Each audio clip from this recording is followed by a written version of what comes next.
Top 15 reasons you are not losing weight on a low-carb diet. Low-carb diets are very effective. That is a scientific fact. However, as with any diet, people sometimes stop losing before they reach their desired weight. Here are the top 15 reasons why you are not losing weight on a low-carb diet. 1. You are losing fat, you just don't realize it. Weight loss isn't a linear process. If you weigh yourself every day, there will be days when the scale goes down and other days when it goes up. It doesn't mean that the diet isn't working, as long as the general trend is going downwards. Many people lose a lot of weight in the first week on a low-carb diet, but it is mostly water weight. Weight loss will slow down significantly after this initial phase. Of course, losing weight is not the same as losing fat. It is possible, especially if you are new to weightlifting, that you are gaining muscle at the same time as you are losing fat. To make sure that you are losing, use something other than just the scale. Use a measuring tape to measure your waist circumference and have your body fat percentage measured every month or so. Also, take pictures. Take note of how your clothes fit. If you are looking thinner and your clothes are looser, you are losing fat no matter what the scale says.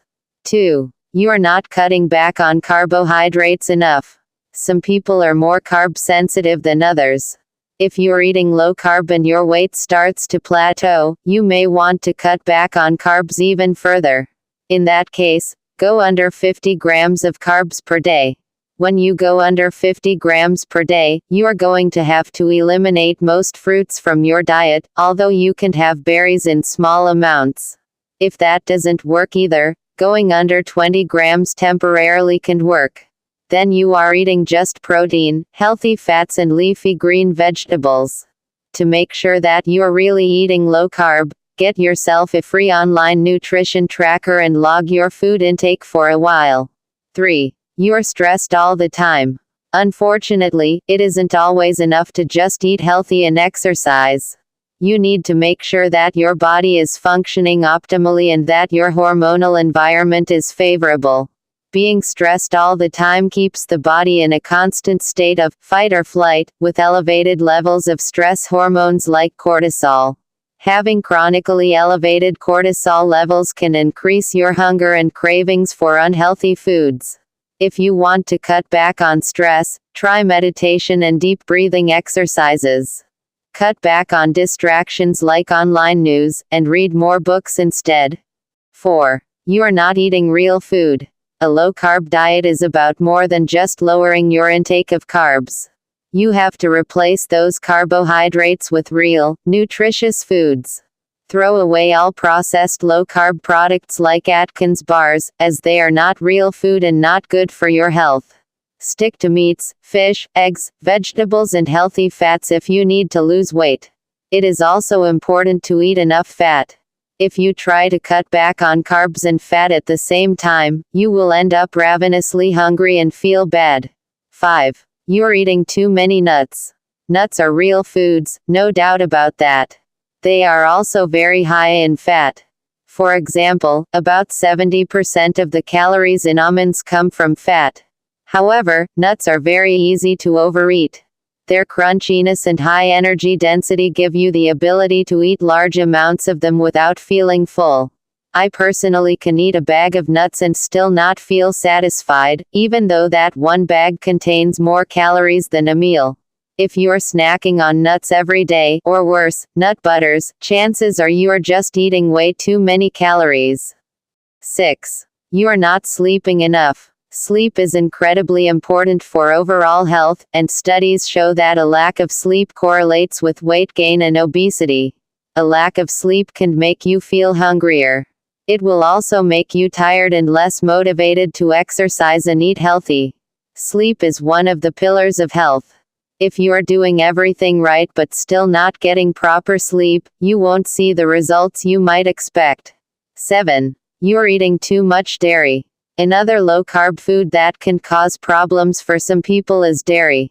Some dairy products, despite being low in carbs, are still pretty high in protein. Protein, like carbs, can raise insulin levels, which drives energy into storage. The amino acid composition of dairy protein makes it very potent at spiking insulin. In fact, dairy proteins can spike insulin as much as white bread. In this case, avoid milk and cut back on the cheese, yogurt and cream. Butter is fine, as it is very low in protein and lactose and therefore won't spike insulin. 8. You are not exercising right, or at all. You shouldn't exercise with the goal of burning calories. The calories burned during exercise are usually insignificant and can easily be negated by eating a few extra bites of food at the next meal. However, exercise is critical for both physical and mental health. 9. You're eating too many, healthy, sugars. If you're on a low-carb or ketogenic diet, healthy sugars like coconut sugar or raw cane sugar are just as bad as plain sugar. They are high in carbs and can completely prevent your body from adapting to the diet. This also applies to honey, agave nectar and others. 10. You have a medical condition getting in your way. Certain medications are known to stimulate weight gain. If you look at the list of side effects of the medications you are taking and see weight gain on the list, make an appointment with your doctor. Perhaps there is another drug available that doesn't cause weight gain. If you are doing everything right and still aren't getting results, perhaps you have an underlying medical problem. 11. You're always eating. It is a persistent myth in health and fitness circles that everyone should be eating many, small meals throughout the day. This has actually been studied thoroughly. No advantage has been found to eating more frequent and smaller meals. 12. You're cheating too often. For people who are able to control themselves, having cheat meals or days every now and then may be fine. For others, especially those who are prone to food addiction, having cheat meals is likely to do more harm than good. If you're cheating often, either with small cheats here and there or entire days where you eat nothing but junk food, it can easily ruin your progress. 13. You're eating too many calories. At the end of the day, calories do matter.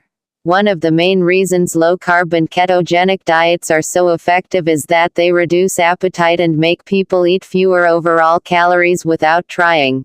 If you are not losing weight but are doing all the right things, try counting calories for a while. Again, create a free account with an online nutrition tracker and track your intake for a few days. 14. You don't have realistic expectations. At the end of the day, weight loss takes time. It is a marathon, not a sprint. Losing 1 to 2 pounds per week is a realistic goal. Some people will lose weight faster than that, while others will lose weight more slowly. But it's also important to keep in mind that not everyone can look like a fitness model. At some point, you will reach a healthy set point weight, which may be above what you initially hoped for. 15. You've been cutting for too long. I don't think it's a good idea to be in a calorie deficit for too long at a time. The leanest people on earth, bodybuilders and fitness models, never do this. They do cycles of bulking and cutting. If you eat at a calorie deficit for many months or years, eventually your metabolic rate may slow down. If you've been dieting for a long time, a 2-month period where you aim to maintain and gain a bit of muscle may be what you need to get things started again. Thank you for watching. If you like this video, please give a thumbs up, subscribe and turn on the notification bell.